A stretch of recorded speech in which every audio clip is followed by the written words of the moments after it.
phanh cho hay rồi su nó sắc hộp maya mi chuộc phòn tầm vào đâu nhỉ lại hay parking phòn thô là đánh khóc mấy nên hay cái gì phòn thô hộp maya là ruột là đánh ăn tôi này hen phanh đi hệ chén đi lên lại thô nè nè service ngay boxy ada ngay takin sensor ko an vang ka ti don nge ni hei tu ma ron lut si lawa sana turan na ka bania la he chuan a re ang reng khop mai bazar pui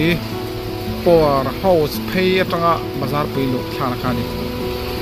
so na hen rc an lu don le che rc par lu le dona an lu khom don chan in karing con traffic hi ora so la hen zam thei khop mai mo nai chho bi khi con quý lắm hẳn sủa sầu đô là khe nên lâu đăng vẹt trên những cái khe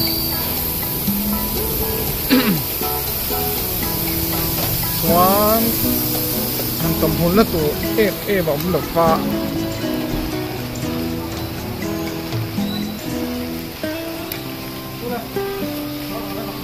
mà anh này xem ra cái này đâu này ô hay cái tập bằng thế túi thúm anh ấy chứ túi thúm lắm bằng hay sen giật cái này á các dục sục khá tol phun trăng po dục kal vang ai hay công po thì này á anh nó có mấy món chỗ rem lẽ này choan hay hiền vì này mấy bạn sẽ lười hiền liền về thì nem cái sẽ là vạ này in chát đâu mấy lâu một cái complete choan ít lại hàng cái là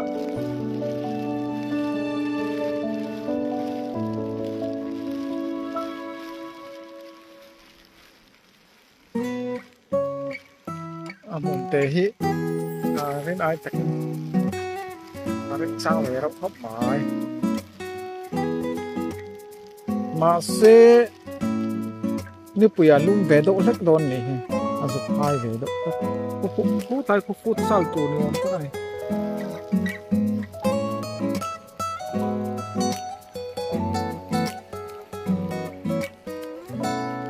anh vào cái hết rồi được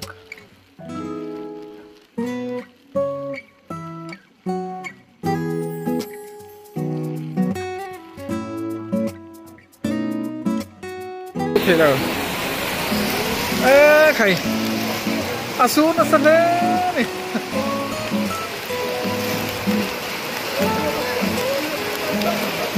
sao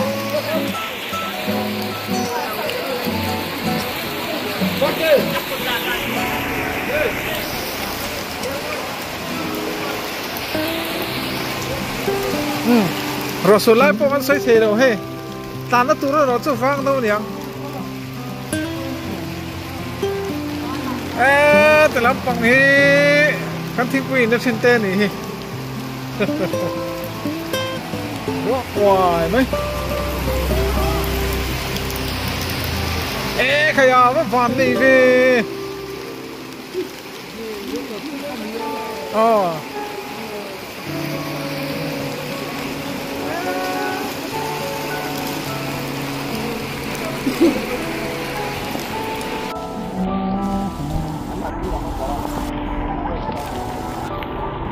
Rasur hiu nang rasur karapo service ko ngai sora halampang dar bor chove ni to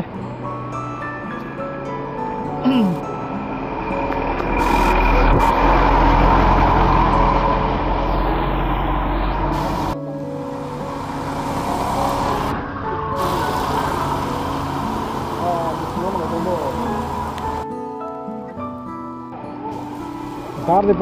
bor chove ni to